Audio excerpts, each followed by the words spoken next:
Olá pessoal, muito bem-vindos ao nosso canal do YouTube. Para você que faz parte já da nossa comunidade, você já sabe que todas as segundas-feiras e quartas-feiras nós sempre colocamos uma mensagem nova aqui no nosso canal. Quarta-feira a gente coloca uma série especial, exclusiva aqui para o nosso canal, e nas segundas-feiras nós colocamos as mensagens que são ministradas na nossa igreja local, na sede da Igreja Fonte da Vida, em Goiânia. Hoje é segunda-feira e eu tenho a certeza que essa mensagem vai falar muito ao seu coração. Mas antes eu quero te pedir para curtir esse vídeo, se inscrever no canal se você ainda não fez. Isso vai ajudar o algoritmo do YouTube a entregar esse vídeo para ainda mais pessoas e fazer também a sua parte de compartilhar nos grupos de WhatsApp, nas suas redes sociais, para que ainda mais pessoas sejam alcançadas e abençoadas em nome de Jesus. Abre o seu coração, porque Deus vai falar com você.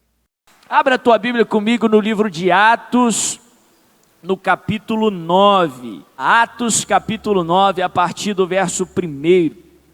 A palavra de Deus diz assim: enquanto isso, Saulo ainda respirava ameaças de morte contra os discípulos do Senhor. Dirigindo-se ao sumo sacerdote, pediu-lhes cartas para as sinagogas de Damasco, de maneira que, caso encontrasse ali homens ou mulheres que pertencessem ao caminho, era como eles chamavam os cristãos, pudessem levá-los presos para Jerusalém. Em sua viagem, quando se aproximava de Damasco, de repente brilhou ao seu redor uma luz vinda do céu. Ele caiu por terra, ouvindo uma voz que lhe dizia: Saulo, Saulo, por que você me persegue? Saulo perguntou: quem és tu, Senhor? Ele respondeu: eu sou Jesus, a quem você persegue. Levante-se, entre na cidade, alguém dirá o que você deve fazer. Os homens que viajavam com Saulo pararam emudecidos, ouviam a voz, mas não viam ninguém. Saulo levantou-se do chão e, abrindo os olhos, não conseguia ver nada. E os homens o levaram pela mão até Damasco. Por 3 dias ele esteve cego, não comeu e nem bebeu. Em Damasco havia um discípulo chamado Ananias. Fala comigo, Ananias. Mais uma vez, diga Ananias. E lá na frente eu vou te explicar mais. Continua lendo. O Senhor o chamou numa visão: Ananias. Eis-me aqui, Senhor, respondeu ele. O Senhor lhe disse: vá à casa de Judas, na rua chamada Direita, e pergunte por um homem de Tarso chamado Saulo. Ele está orando. Numa visão, viu um homem chamado Ananias chegar e impor-lhe as mãos para que voltasse a ver. Respondeu Ananias: Senhor, tenho ouvido muita coisa a respeito desse homem e de todo o mal que ele tem feito aos teus santos em Jerusalém. Ele chegou aqui com autorização dos chefes, dos sacerdotes, para prender todos os que invocam o teu nome. Mas o Senhor disse a Ananias: vá, esse homem é meu instrumento para levar o meu nome perante os gentios e os seus reis, e perante todo o povo de Israel. Mostrarei a ele quanto deve sofrer pelo meu nome. Então Ananias foi, entrou na casa, pôs as mãos sobre Saulo e disse: irmão Saulo, o Senhor Jesus, que apareceu no caminho por onde você vinha, enviou-me para que você volte a ver e seja cheio do Espírito Santo. Imediatamente, algo como escamas caiu dos olhos de Saulo, e ele passou a ver novamente. Levantando-se, foi batizado, e depois de comer, recuperou as forças. Saulo passou vários dias com os discípulos em Damasco. Logo, começou a pregar nas sinagogas que Jesus é o Filho de Deus. Todos os que ouviam ficavam perplexos e perguntavam: não é ele o homem que procurava destruir em Jerusalém aqueles que invocam esse nome? E não veio para cá justamente para levá-los presos aos chefes dos sacerdotes? Todavia, Saulo se fortalecia cada vez mais e confundia os judeus que viviam em Damasco, demonstrando que Jesus é o Cristo. Olha que história tremenda, meu irmão. A história da conversão de ninguém menos do que o apóstolo Paulo. Talvez um dos maiores apóstolos ali do Novo Testamento. Com certeza, aquele que mais escreveu conteúdos naquilo que nós classificamos, ou no cânon do Novo Testamento. Aquele que foi usado pelo Espírito Santo para dar a base, o fundamento daquilo que seria a igreja do Senhor e Salvador Jesus Cristo. É interessante que toda a história de Saulo, também chamado Paulo, muito tem a nos ensinar. Desde a sua conversão, a maneira que ele colocou no seu coração para ir ali até Damasco, aquela cidade que ficava ali ao norte de Israel, não para edificar, não para contribuir, mas para perseguir, mas para levar cativos aqueles que confessavam Jesus como Senhor e Salvador. E a Bíblia fala que no meio do caminho, o Senhor Jesus, o próprio Senhor Jesus, ele vem e se manifesta a Saulo de uma maneira poderosa, de uma maneira sobrenatural. E a Bíblia nos fala que aquilo que era propósito de Saulo fazer, destruir, perseguir, aprisionar os cristãos de Damasco, é transformado pelo Espírito Santo de Deus, é transformado pelo propósito de Deus, e aquele ou aquilo que seria motivo de destruição, passou a ser motivo de bênção, passou a ser motivo de edificação. Aquele que seria tragédia para os cristãos de Damasco, passou a ser uma grande bênção, não só para os cristãos em Damasco, mas para os cristãos em todo o mundo, em toda a história. É isso que o nosso Deus, ele é poderoso para fazer, é isso que ele faz. Ele é especialista em transformar uma tragédia em triunfo. Ele é especialista em transformar a noite em dia, a tristeza em alegria, até a maldição, quando Jesus entra na história, ela vira bênção. É isso que nosso Deus faz até os dias de hoje. Uma história rica, rica em lições, rica em verdades. Interessante, vamos começar com a história.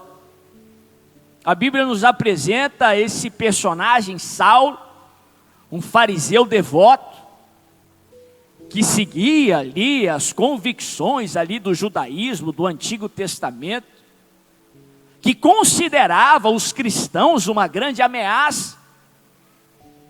Ele que era perseguidor, ou pelo menos apoiava aqueles que perseguiam os cristãos. O interesse dele era dar fim ao cristianismo, dar fim àquela mensagem, dar fim àquele propósito. E a Bíblia fala que Saulo, esse fariseu devoto, ele busca uma autorização diante ali da principal autoridade ali no meio religioso judaico, do sumo sacerdote ali daquela época, para que ele pudesse ir a uma cidade estratégica, Damasco, uma cidade que ficava mais no norte ali de Israel, uma cidade onde o comércio era muito forte, uma cidade onde havia fertilidade, que era considerada ali um oásis no meio de toda aquela região que era desértica. Ele fica sabendo que tinha uma comunidade de cristãos ali, que estava florescendo, que estava crescendo, e ele busca uma autorização ali com o sumo sacerdote, para que ele pudesse ir a Damasco, no intuito de perseguir, no intuito de afligir, e de levar prisioneiro os cristãos que estavam ali. Presta atenção que isso já nos ensina lições tremendas. Porque o sumo sacerdote, se você entende de Antigo Testamento, representava uma autoridade de Deus. Para um contexto ali de Antigo Testamento, representava até uma possível conexão com o Senhor. É ele que tinha uma possibilidade, pelo menos de uma vez ao ano, estar ali no Santíssimo Lugar e pedir perdão pelos seus pecados e pelo pecado de todo o povo de Israel.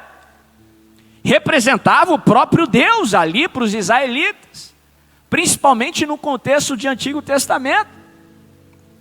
Saulo, para afligir os cristãos ali de Damasco, para persegui-los, para levá-los cativos, para atacar os cristãos em Damasco, ele vai até o sumo sacerdote, que lhe dá uma carta de autorização para que ele pudesse afligir os cristãos que estavam ali.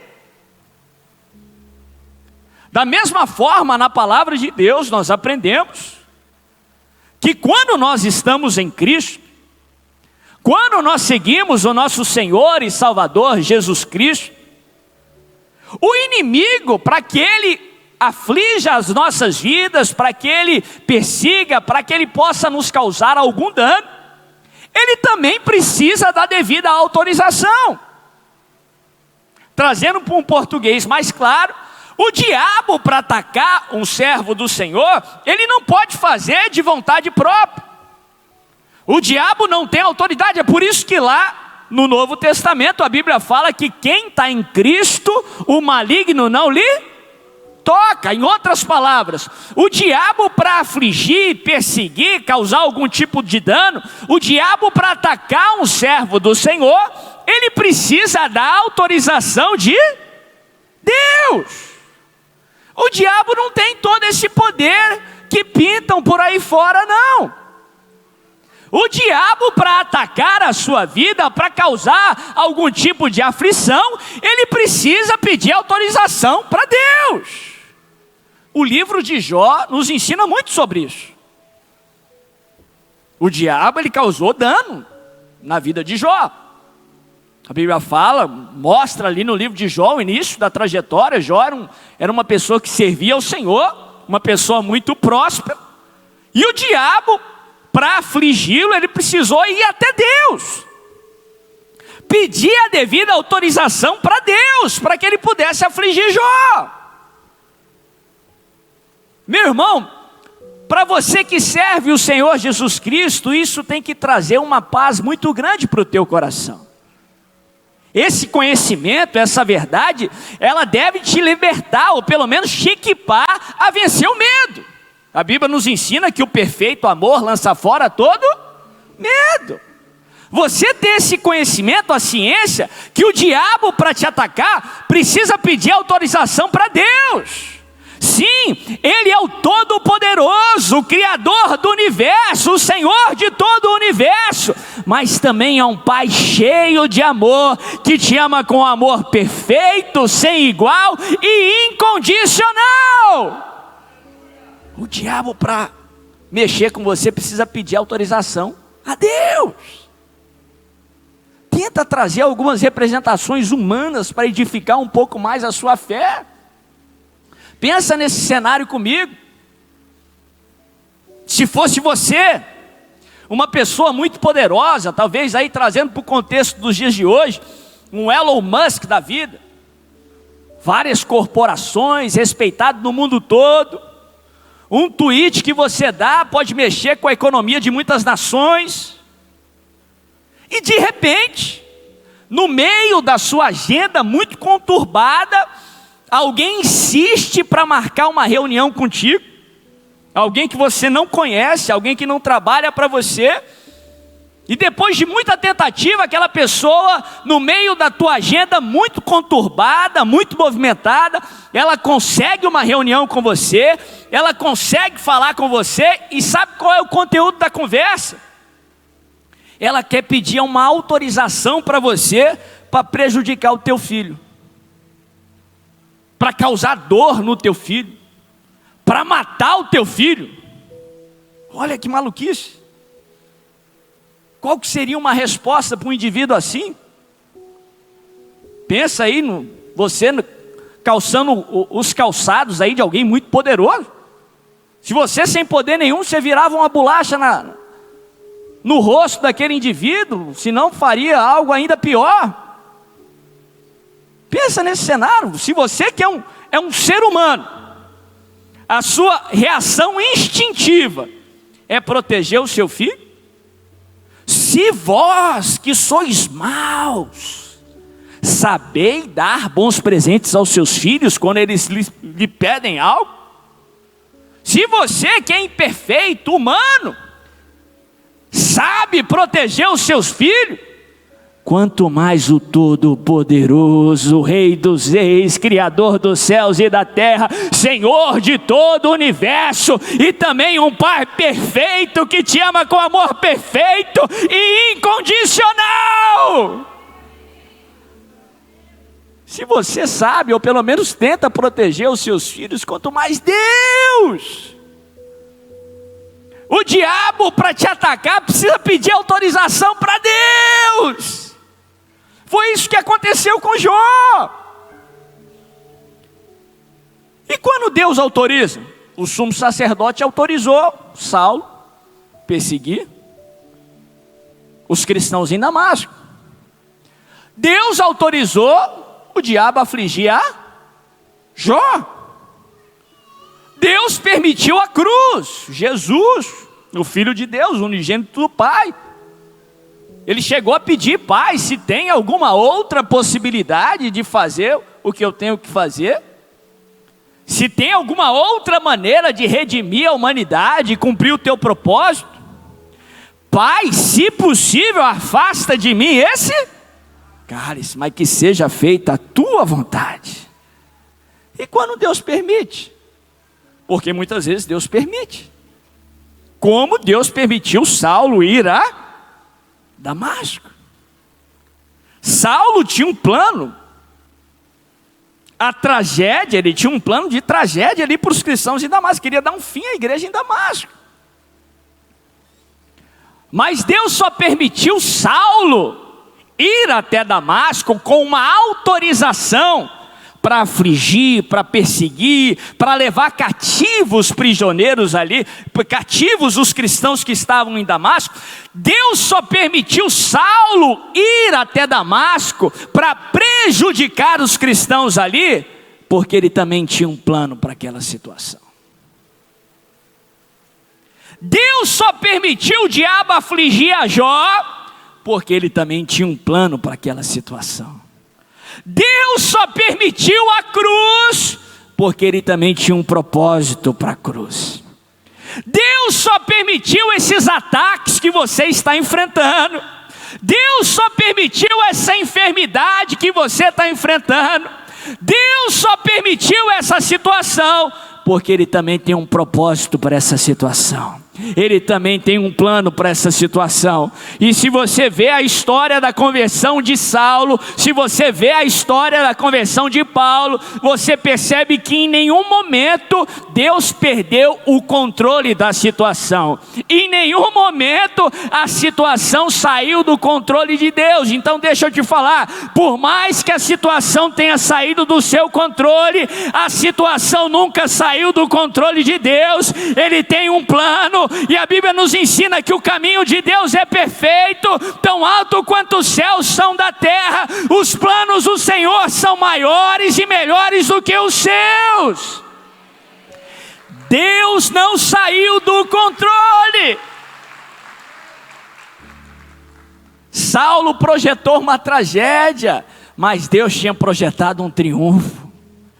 O diabo projetou uma maldição, o fim da humanidade ali na cruz, mas Deus tinha projetado bênção, Ele tinha projetado redenção para toda a humanidade. Em nenhum momento a situação saiu do controle. Deus só permite os ataques do inimigo quando Ele tiver um propósito para os ataques do inimigo.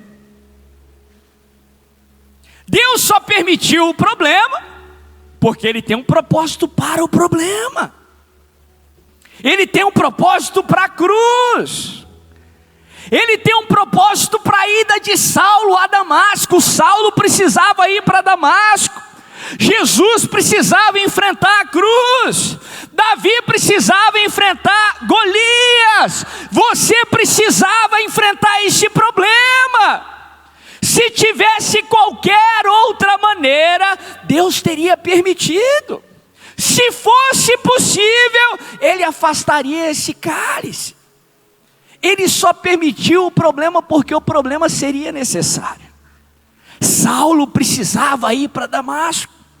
Se Saulo não fosse para Damasco, ele não seria transformado no grande apóstolo que ele virou. Se ele não tivesse recebido aquela permissão, se aquela arma não tivesse sido forjada, a maldição não teria sido transformada em bênção. Eu costumo falar que Deus só permite você passar por um problema se for para experimentar um resultado melhor do que você estaria se não tivesse passado pelo problema. Deus só permite você enfrentar um problema se for para sair do problema melhor do que você entrou. Porque sair igual você entrou é perca de tempo, é sofrer em vão. Sair pior do que entrou não é bíblico. Deus só permite você entrar por um problema se for para sair do problema melhor do que você entrou. Ele só permite você passar pela vergonha se ele tem dupla honra projetada sobre o seu futuro. Ele só permite a cruz se ele tem ressurreição no terceiro dia. Ele só permite a luta se ele tem vitória diante de você.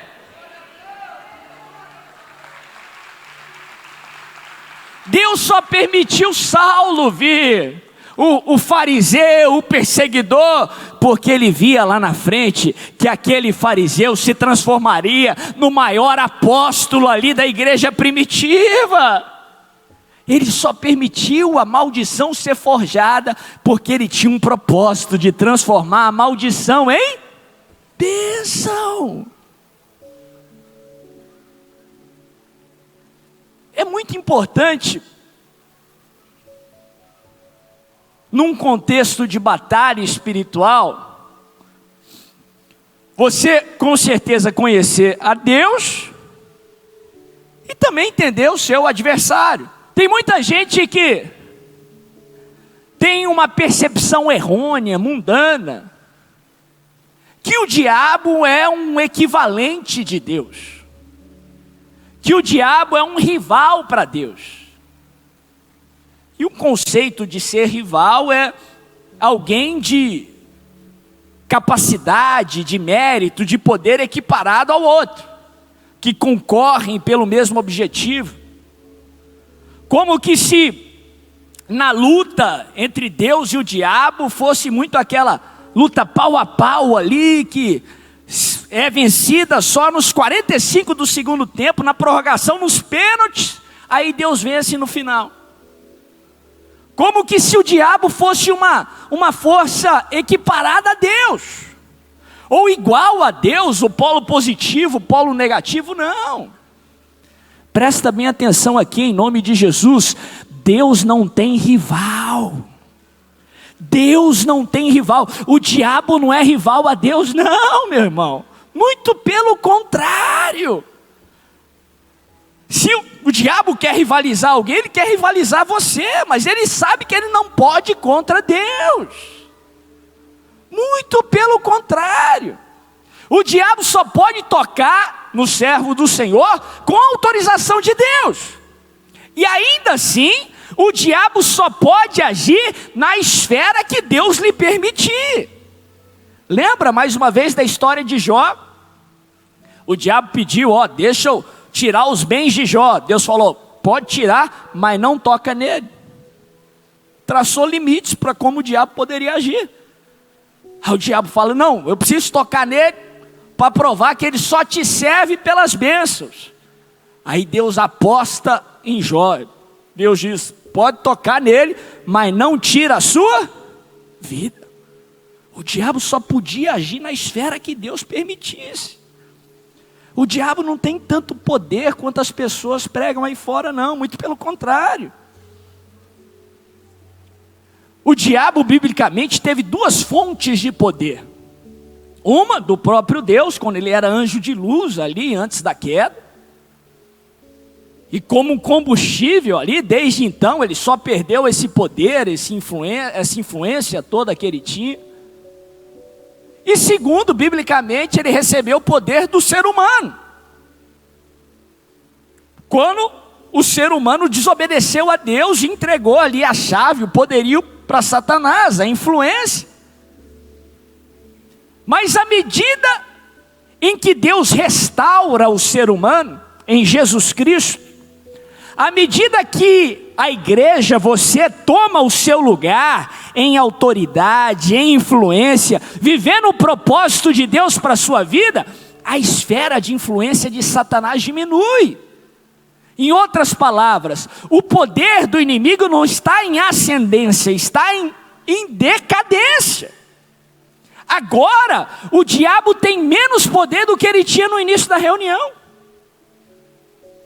Tudo isso para te ensinar que quando Deus age, o seu agir é incomparável.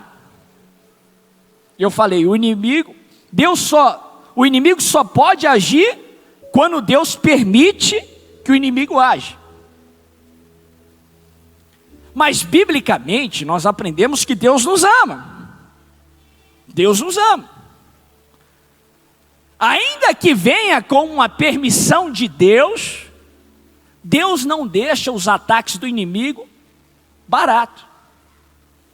É por isso, lá que em Deuteronômio, no capítulo 7, há uma promessa para Israel, que é o povo de Deus, que é uma promessa para você também, que é povo de Deus. A Bíblia nos ensina que o Senhor vai destruir os inimigos que vierem contra ti. A Bíblia diz que por um caminho eles virão contra você, mas por 7 caminhos eles fugirão. Em outras palavras, se Deus permite um ataque, quando Deus agir em seu favor, o agir dele vai ser no mínimo 7 vezes maior. Em quantidade, 7 também é o número da perfeição. O agir de Deus vai ser perfeito. Se ele permitir um ataque, vamos trazer ali para o contexto da cruz. Através da cruz, o unigênito do Pai foi crucificado.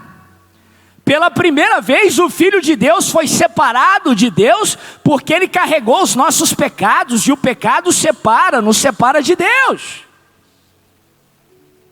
Aquilo foi difícil ou não para o próprio Deus? Foi difícil, mas Deus tinha um propósito. O inimigo achou que ele estava tendo um êxito, estava vencendo. Mas ao contrário do que muitos pensam, os planos do inimigo, eles podem e serão frustrados em nome de Jesus. Agora os planos de Deus não. Quando Deus vem ele agir na situação, o unigênito do Pai foi crucificado. A pior coisa que um ser humano poderia enfrentar. Nossa chance de redenção estava morrendo numa cruz. Mas quando o propósito de Deus se cumpriu, aquilo que era para ser a pior coisa, se tornou a melhor coisa para toda a humanidade, porque através do sacrifício de Jesus, ele comprou uma multidão de filhos e filhas, e em Jesus, todos nós nos tornamos filhos de Deus. Eu não sei que tipo de ataque você está recebendo, mas eu quero declarar que quando Deus agir no seu favor, Ele vai agir 7 vezes mais, Ele vai trazer 7 vezes mais, em nome de Jesus. No reinado de Salomão tinha essa regra. Quando o ladrão era pego no ato, ele não só tinha que devolver o que ele roubou, mas ele tinha que devolver também, ou ele tinha que trazer 7 vezes mais.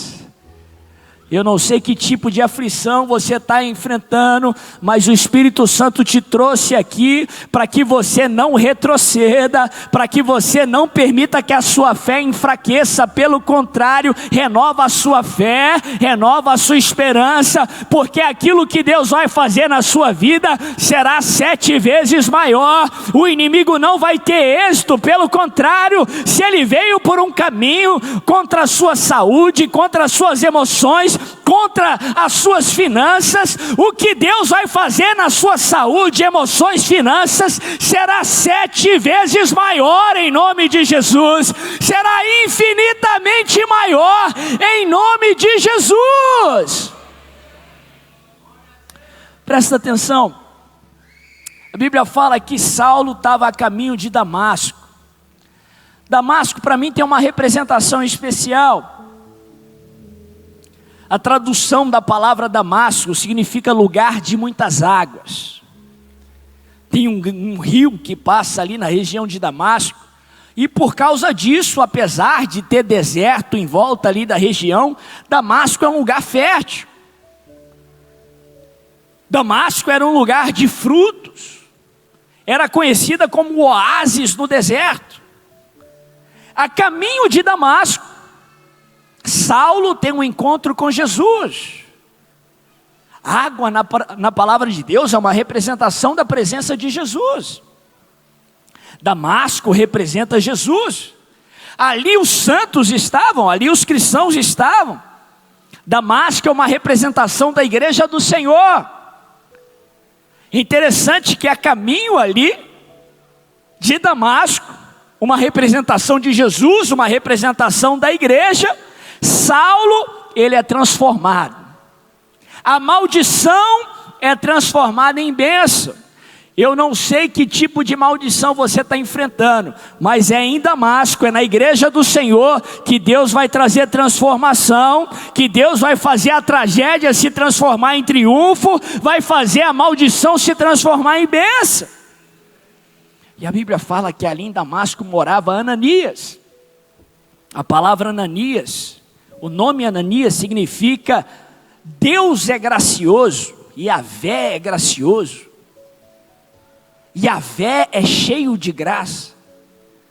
Ananias também é uma representação da graça do Senhor. Interessante que Saulo encontra a graça do Senhor em Damasco, que é uma representação da igreja. É ali que aquele que era um perseguidor, aquele que era uma ameaça para os cristãos, se transforma numa grande bênção. É ali que aquele que apoiava aqueles que matavam cristãos, aquele que tinha um comportamento reprovável, ele é transformado numa grande bênção. Aqui eu aprendo lições tremendas, porque é em Damasco que nós vemos a transformação das pessoas. É em Damasco que nós vemos as pessoas se encontrarem com a graça do Senhor. É em Damasco que nós vemos Saulo ser transformado. É em Damasco que nós vemos aqueles que não conseguem enxergar. Tem olhos, mas não veem. Tem ouvidos, mas não escutam. É ali em Damasco que nós vemos as escamas dos olhos caírem e eles enxergarem que Jesus é o Messias, é o Filho de Deus. Talvez você tenha alguns Saulos aí na sua família. Pessoas que têm aversão ao Evangelho. Talvez você tenha entes queridos, amigos, que têm aversão de crente, aversão ao Evangelho. Se você quer ver essa pessoa transformada, traz essas pessoas para Damasco, em nome de Jesus. Porque é no caminho de Damasco, é aqui em Damasco que eles vão encontrar a graça do Senhor. É aqui em Damasco que Saulo recebe aquilo que ele não merecia, o perdão, a libertação. É aqui em Damasco que a tua família vai ter um encontro com Jesus, o Senhor dos senhores, o Rei dos reis, e serão transformados numa grande bênção em nome de Jesus.